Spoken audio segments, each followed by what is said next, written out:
Assalamualaikum warahmatullahi wabarakatuh. Sahabat muslim rahimakumullah. Selamat datang kembali di channel Permata Islam yang membahas seputar kisah Islami penuh hikmah.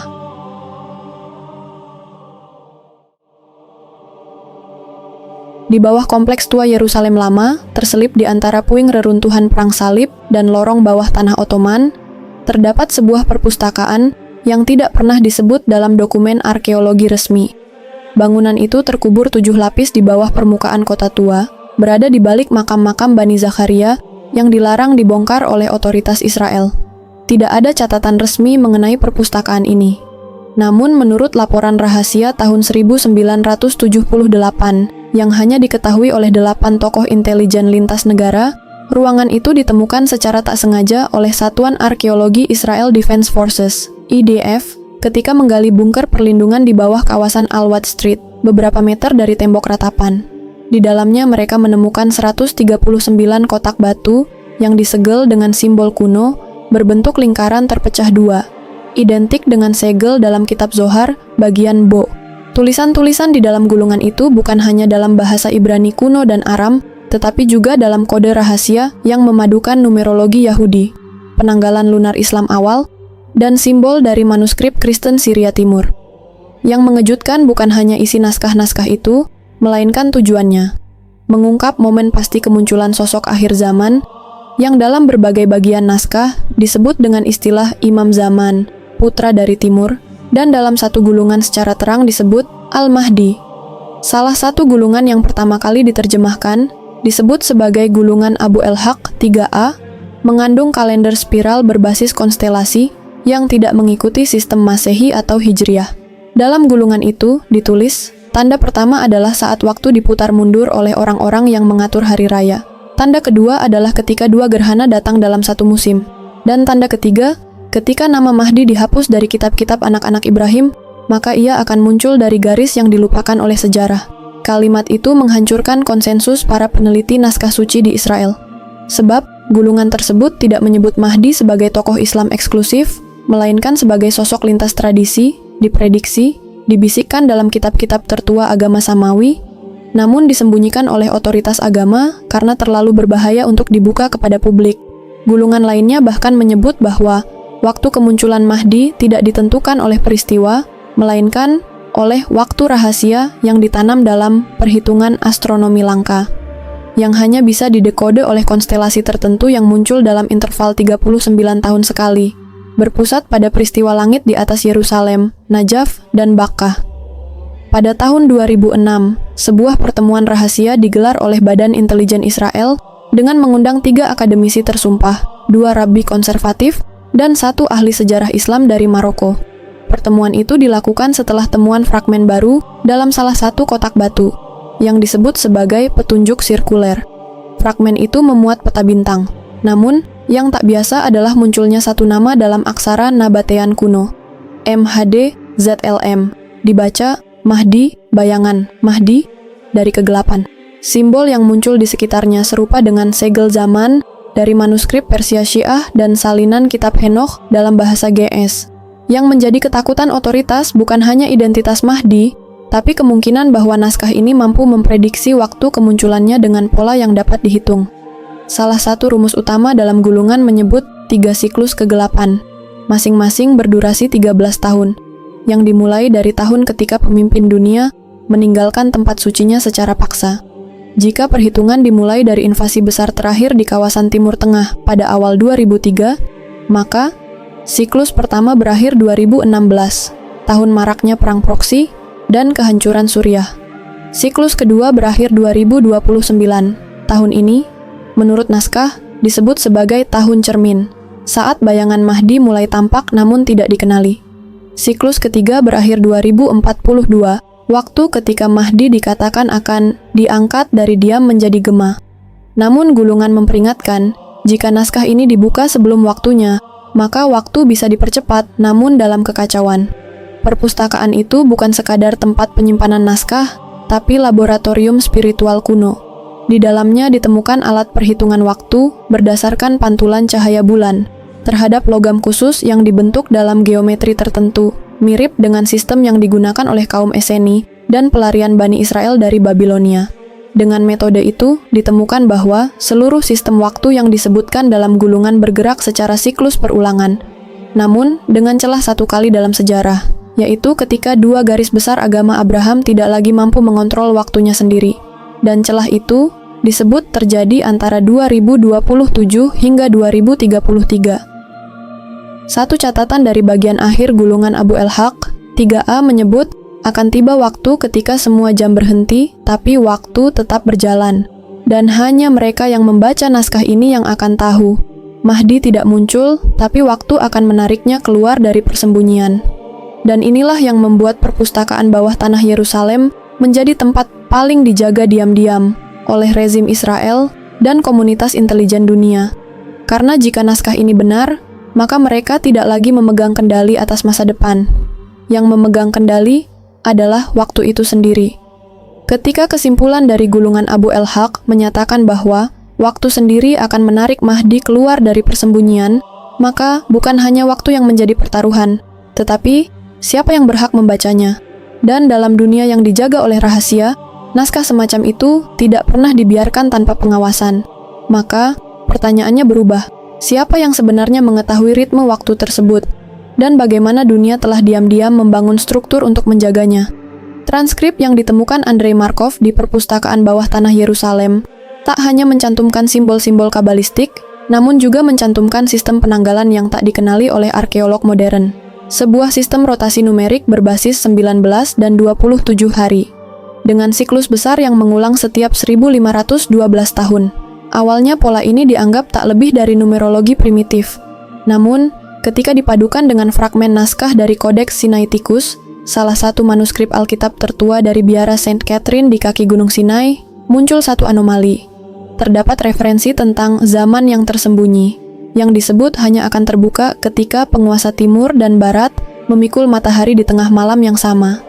Referensi ini terdengar puitis, tetapi ketika data langit kuno dari Babilonia dicocokkan, terlihat bahwa konfigurasi astronomis tersebut hanya terjadi sekali dalam beberapa milenium. Tanggal terdekat, tahun 2027. Pada tahun 1961, Kardinal Augustin Bea, penasihat teologis Paus Yohanes, mengirimkan surat kepada para arkeolog Yesuit di Qumran. Surat yang kini tersembunyi di Arsip Vatikan menyebutkan, "Kami meyakini salah satu kunci waktu ketiga tersembunyi dalam bahasa simbolik kaum Esseni. Jangan abaikan hubungan mereka dengan orang-orang Hijaz dan Babylon."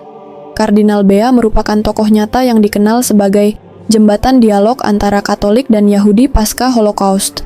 Namun, banyak yang tidak tahu bahwa ia memiliki ketertarikan mendalam pada mistisisme Timur. Ia diyakini pernah diam-diam mengunjungi Kairo untuk bertemu tokoh Sufi bernama Sheikh Ali Al-Hakim pada 1959, satu pertemuan yang hingga kini tidak pernah dicatat dalam arsip resmi Vatikan.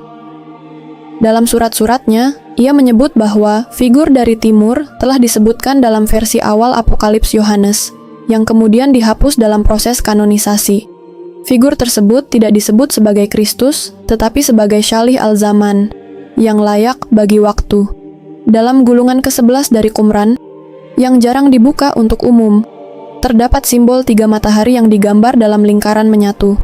Simbol ini juga ditemukan di dalam naskah-naskah Persia pra-Islam, dan sebagian ilustrasi awal dalam Zohar versi Spanyol. Dr. Robert Eisenman, sejarawan dan ahli naskah Laut Mati, pernah menyebut dalam kuliah tertutupnya di Hebrew University, kelompok Esseni tidak hanya menanti Mesias Daud, tetapi juga Mesias dari Haran, yang menurut tafsir mereka berasal dari keturunan yang tak dikenal, namun membawa penggenapan waktu. Yang mengejutkan, di antara para peneliti Islam klasik, simbol 3 matahari juga pernah dikaitkan dengan hadits yang menyebutkan 3 tanda kosmik menjelang kemunculan Imam Mahdi. Cahaya di barat, bayangan panjang di timur, dan suara dari perut bumi. Dalam naskah abad ketiga dari Simeon dari Antioquia, seorang gnostik Suriah yang dieksekusi oleh gereja, terdapat petikan tentang 3 gerbang waktu yang akan dibuka oleh seorang yatim dari selatan. Teks ini mencampur simbolisme numerik Yahudi dan Babilonia, dan menekankan angka 73 sebagai tahun pembalikan poros.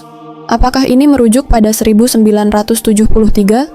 Tahun di mana perang besar meletus di Timur Tengah, Yom Kippur War, yang secara geopolitik mengubah tatanan regional, atau justru mengarah ke 2073, 100 tahun kemudian? Narasi ini diperkuat oleh laporan CIA tahun 1984 berjudul Esoteric Symbolism in Middle Eastern Extremism, yang menyebut bahwa sejumlah simbol kabalistik telah diadopsi oleh kelompok-kelompok bawah tanah di Iran dan Suriah, yang meyakini kehadiran Mahdi tidak di masa depan, melainkan sedang tertunda oleh struktur waktu yang dikunci secara spiritual. Pada 2007, sebuah simposium lintas agama di Montreux, Swiss, yang diselenggarakan secara tertutup oleh World Policy Forum, menghadirkan akademisi Yahudi, ulama Syiah, dan imam Yesuit. Mereka mendiskusikan konsep waktu dalam kitab-kitab eskatologis. Catatan bocoran dari simposium ini menyebut ada perbedaan besar antara menunggu Mahdi dan mengenali waktunya. Yang pertama adalah iman. Yang kedua adalah ilmu yang telah dikaburkan selama berabad-abad. Salah satu peserta, seorang peneliti asal Turki bernama Dr. Haluk Bayraktar, bukan tokoh fiktif, menyebut bahwa sistem kalender Hijriah memiliki lapisan tersembunyi dalam teks awalnya. Menurutnya, Imam Ja'far Shadiq, tokoh penting dalam mazhab Syiah, pernah menyebut bahwa rahasia Mahdi bukan pada tempatnya, tapi pada jumlah langkah, waktu yang harus dilewati sebelum ia muncul. Semakin banyak naskah kuno yang dibuka, semakin jelas bahwa Mahdi bukan sekadar sosok dari masa depan. Ia adalah produk dari waktu yang dirancang, bukan diprediksi. Sementara dunia menunggu bendera berkibar dari timur, para penguasa dokumen dan pewaris naskah-naskah tua telah lama menanam waktu-waktu tertentu dalam sistem-sistem penanggalan yang tak dimengerti publik. Apa yang akan terjadi ketika waktu-waktu itu terbuka? Tidak semua penguasa zaman memahami bahwa masa depan bisa dirancang dari balik meja kayu tua yang terletak di bawah tanah. Tepat di bawah kompleks Haram al-Sharif, yang oleh Yahudi disebut Temple Mount, terdapat sebuah ruang yang tidak pernah muncul dalam peta resmi Israel maupun daftar warisan dunia UNESCO. Ruang itu dijaga oleh satuan khusus yang tidak tercatat dalam struktur militer IDF dan hanya dikenal dengan sebutan Ha-Mishmeret Ha-Sheket, penjaga keheningan. Dialah yang memegang kunci terhadap gulungan yang disebut-sebut sebagai Gulungan Abu el-Haq, dokumen yang dipercaya ditulis pada abad ke-9 oleh seorang ulama pelarian dari wilayah Khurasan. Nama Abu el-Haq muncul beberapa kali dalam manuskrip Sufi, tetapi identitas pastinya tetap kabur. Namun, jejak tangannya yang mengguratkan waktu secara spiral, bukan linier, memberi pemahaman baru terhadap tafsir eskatologis. Ia menulis bahwa Mahdi bukanlah sosok yang muncul secara acak, melainkan efek dari tabrakan waktu-waktu yang telah dikondisikan. Sebagian isi gulungan ini memperkuat temuan dari bab 1, bahwa waktu tidak ditentukan oleh jam, tapi oleh pertemuan antara peristiwa langit dan konflik manusia. Dalam penggalan teks yang telah dianalisis oleh ahli epigrafi Universitas Tel Aviv, terdapat referensi aneh terhadap tahun di mana dua kekaisaran menyalakan ulang kalender masing-masing. Frasa ini kemudian ditemukan cocok dengan fakta historis. Kekaisaran Romawi Timur, Bizantium, pernah mengubah sistem penanggalan resminya pada abad ke-11, menciptakan apa yang disebut sebagai era Mundi Reformata. Khalifah Abbasiyah pada masa kekuasaan Al-Ma'mun, abad ke-9, menstandarkan perhitungan waktu berdasarkan peredaran bintang, khususnya dalam konteks Bait al-Hikmah, Baghdad. Dua sistem ini yang awalnya saling bertentangan secara mencurigakan ternyata bertemu dalam konfigurasi waktu yang ditandai oleh fenomena langit. Konjungsi Jupiter dan Saturnus setiap 960 tahun sekali. Dalam dokumen Vatikan yang diklasifikasikan ulang tahun 2007, ditemukan bahwa konklav tahun 1130 pernah membahas kemungkinan pengembalian waktu mesianik ketika konjungsi itu terjadi lagi. Kapan? Tepat antara tahun 2027 hingga 2033. Penelusuran lebih dalam terhadap naskah juga menyeret kembali nama-nama tokoh sejarah yang terlupakan atau sengaja disembunyikan. Rabbi Yehuda Halevi, filsuf Yahudi dari abad ke-12, yang pernah menulis dalam Kuzari bahwa akan ada seorang pemimpin dari timur yang tak akan dikenali oleh kaumnya sendiri. Imam Abu Ja'far Muhammad al-Tusi, ulama Syiah besar dari abad ke-11, yang dalam catatannya menyatakan, Mahdi akan dibangkitkan bukan oleh wahyu, tapi oleh hitungan yang tak terbantahkan.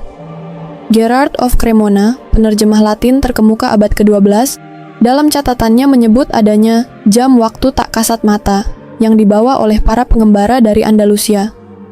Seluruh kutipan mereka, yang berasal dari tempat, zaman, dan keyakinan berbeda, ternyata bertemu dalam tafsir tunggal. Ada waktu yang tidak dimiliki manusia, tapi bisa dibaca oleh manusia yang benar. Salah satu lembar gulungan menggambarkan Yerusalem dengan pola-pola geometri yang mirip dengan Flower of Life. Pola kuno yang ditemukan dari Mesir hingga Tibet. Namun perbedaannya, dalam versi ini, terdapat satu titik yang menjadi pusat dari semua garis. Titik itu bukan di Dome of the Rock, melainkan di bawah gereja Saint Anne, gereja Katolik kecil di dekat Gerbang Singa. Dalam penggalian rahasia tahun 1996, arkeolog Muslim Palestina bernama Dr. Sami Al-Khatib mengklaim bahwa ia menemukan fondasi kuno berbentuk spiral di bawah gereja tersebut.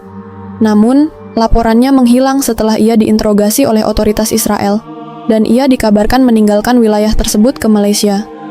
Yang menarik, pola spiral ini sesuai dengan diagram waktu dalam gulungan Abu el-Haq yang mengindikasikan bahwa Yerusalem memiliki poros spiritual tersembunyi. Pusat yang hanya aktif ketika dua kekuatan keagamaan besar saling melemah, bukan saling menyerang. Berdasarkan penyelidikan tim akademik dari The Hebrew University yang pernah diberhentikan mendadak, disebutkan bahwa ada kekhawatiran terhadap pertemuan sumbu yang ditandai oleh 3 kondisi. 1. Krisis besar di Arab Saudi. 2. Ketegangan eskatologis di Iran. 3. Fragmentasi internal dalam komunitas Yahudi Ortodoks. Semua itu bukanlah kebetulan belaka, karena sistem jam dalam naskah tidak menggunakan angka, melainkan fase-fase sejarah. Ketika fase itu bertemu, waktu akan mengalami tekukan, yaitu saat di mana peristiwa besar yang mustahil sebelumnya akan terjadi dalam percepatan aneh. Dalam gulungan Abu el-Haq, digambarkan Mahdi tidak datang dari masa depan, tapi dari celah sejarah yang belum selesai, dari waktu yang menolak untuk lewat sebelum ia muncul. Sebagaimana disebut dalam salah satu fragmen terakhir, ketika 2 malam tidak saling mengenal, maka waktu akan memanggil penutup zaman. Dan ia bukan pembawa pedang, tapi pembawa ketetapan. Kini jelas mengapa perpustakaan itu dijaga. Sebab isi naskah bukan sekadar sejarah, tapi skenario. Bukan prediksi, tapi pemicu. Dan dunia modern, tanpa sadar, sedang bergerak lurus menuju waktu yang telah diputuskan berabad-abad lalu oleh pena-pena yang kini terkubur di bawah Yerusalem. Waktu tidak pernah bergerak dalam garis lurus. Ia berputar, menekuk, menyimpan luka, dan terkadang membuka kembali luka yang lama untuk menuntaskan bab yang tertinggal. Bagi para penjaga gulungan Abu el-Haq, waktu bukan sekadar dimensi, melainkan medan yang bisa diurai, dibaca, dan, dalam kondisi tertentu, dimanipulasi. Namun ada satu gulungan lain, yang keberadaannya tidak diumumkan dalam katalog resmi perpustakaan bawah tanah Yerusalem. Sebuah naskah kecil, hanya 7 lembar, tertulis dengan tinta batu meteorit dan disegel dengan campuran damar dan emas merah. Gulungan itu tidak diberi nomor, tak diberi judul. Dalam catatan internal, ia hanya disebut sebagai An-Nahnu al-Zaman, kami adalah waktu. Tidak ada yang tahu siapa penulisnya. Tapi fragmen dalam gulungan itu seolah melampaui abad dan mazhab. Ia tidak bicara tentang Mahdi, tidak juga tentang akhir zaman, melainkan tentang pengaturan ulang. Bukan pengakhiran sejarah, melainkan rekonstruksi waktu. Gulungan ini diyakini ditulis setelah gulungan Abu el-Haq, namun dengan nada yang jauh lebih dingin dan sistematis. Dalam lembar kedua disebutkan, 3 segel telah dicoba oleh 3 kaum. Segel syariat, segel kedaulatan, dan segel ilmu. Ketiganya pecah karena tidak disepakati, maka waktu kembali bebas dari kendali. Kalimat itu menjadi kunci pemahaman akan hancurnya kendali spiritual atas dunia. Segel syariat runtuh saat kekuasaan Islam tercerai-berai oleh konflik internal. Segel kedaulatan gugur ketika kaum Yahudi tak lagi sepakat atas Mesias mana yang mereka tunggu. Segel ilmu hancur saat Barat mengganti pengetahuan sebagai jalan makna menuju kekuasaan. Dengan semua segel pecah, waktu berjalan seperti sungai liar tanpa bendungan. Dan dalam keadaan seperti ini, muncul satu fenomena yang disebut dalam gulungan itu sebagai panggilan balik yang tidak bisa ditolak. Fragmen kelima dari gulungan menyebut satu alat yang sudah disebut di bab 1.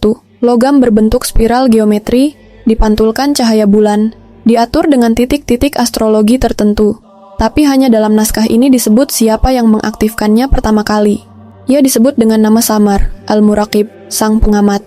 Tidak dijelaskan apakah ia manusia, malaikat, atau gelar rahasia dari sosok tertentu. Namun ia disebutkan sebagai satu-satunya yang tahu bagaimana membaca gelombang waktu dan mengaktifkan resonansi eskatologis dari logam tersebut. Menurut gulungan, cahaya bulan khususnya ketika berada di fase syaraf akhir menuju gerhana parsial akan memicu getaran halus yang tidak terdengar di telinga biasa, namun tercatat dalam bentuk pola-pola spiral mikro di permukaan logam. Inilah yang disebut sebagai pola panggilan. Gelombang yang menurut gulungan akan menarik kembali ia yang diprogram untuk muncul. Dan ia yang maksudnya hanya disebut dengan satu kata, Al-Qa'im, yang berdiri, yang bangkit. Dalam bagian penutup naskah An-Nahnu Al-Zaman, tercatat pernyataan yang kini menjadi alasan terbesar naskah itu tidak pernah dipublikasikan. Ketika dua kalender besar tidak lagi menandai hari-hari sucinya, dan perang terjadi bukan karena kebencian, tapi karena kekacauan waktu, maka saat itu, Mahdi tidak akan memproklamirkan dirinya. Ia akan muncul karena waktu sendiri menuntutnya. Inilah titik genting dari semua isi perpustakaan tersebut. Mahdi bukan agenda. Ia bukan tokoh politik bawah tanah yang menunggu sinyal. Ia adalah efek dari struktur waktu yang sudah tidak bisa dibendung lagi. Dan karena itu, mereka yang selama ini mengontrol sejarah Vatikan, intelijen Israel, elit okultis dunia takut bukan pada Mahdi, tapi pada fakta bahwa mereka tidak bisa lagi mengontrol kapan. Mereka tidak lagi memiliki monopoli atas waktu. Beberapa halaman pribadi milik Joseph Klausner, sejarawan Yahudi awal abad ke-20 yang pernah menjadi penasihat spiritual gerakan Zionis, menyebut secara tersirat tentang ketakutan atas datangnya pemecah kalender. Klausner, yang secara terbuka menolak teologi mesianik, ternyata dalam catatan hariannya tahun 1931 menulis, "Jika Mahdi itu ada, maka dia tidak akan datang sebagai musuh, tetapi sebagai akhir dari permainan yang kita kira kita menangkan." Kini, perpustakaan itu menjadi tempat paling dijaga bukan karena isinya, tetapi karena apa yang tidak bisa dihentikan lagi oleh isinya. Mahdi bukan ancaman bagi masa kini. Ia adalah tanda bahwa masa depan yang selama ini dipalsukan akan pulih dengan sendirinya. Dan waktu untuk pertama kalinya sejak abad-abad kebingungan akan memanggil satu nama yang tak bisa diabaikan. Sebab bukan ia yang ingin datang, tetapi waktulah yang menuntut kehadirannya. Tidak ada lagi yang bisa ditutup-tutupi, bukan kekuatan manusia yang menentukan kapan Mahdi muncul, tetapi ketetapan waktu yang sudah digurat di langit dan di dalam logam-logam kuno, yang kini bersiap memantulkan cahaya terakhirnya. Dan naskah itu yang selama ini terkubur di Yerusalem tidak lagi diam. Ia mulai bersuara, karena waktu telah memanggil.